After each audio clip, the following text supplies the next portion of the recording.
আসসালামু আলাইকুম। আজকের কবিতা বনভোজন, লিখেছেন গোলাম মোস্তফা।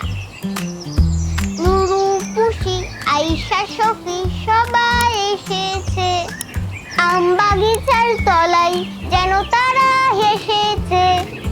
রাধুনীদের শখের রাধার পড়ে গেছো ধুম। বৈশাখ মাসের এই দুপুরে নেই তো কারো ঘুম। বাপ মা তাদের ঘুমিয়ে আছে এই সুবিধা পেয়ে। বনভোজনে মিলেছে আজ দুষ্টু কটি মেয়ে। বসে গেছে সবাই আজ বিপুল আয়োজনে। ব্যস্ত সবাই আজকে তারা ভোজের নিমন্ত্রণে।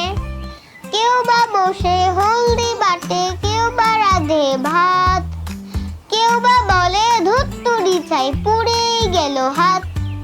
বিনা আগুন দিয়েই তাদের হচ্ছে যদিও রাধা, তবু সবার দুই চোখেতে ধোয়া লেগেই কাদা। কোরমা পোলাও কেউ বা রাঁধে, কেউ বা চাখে নুন।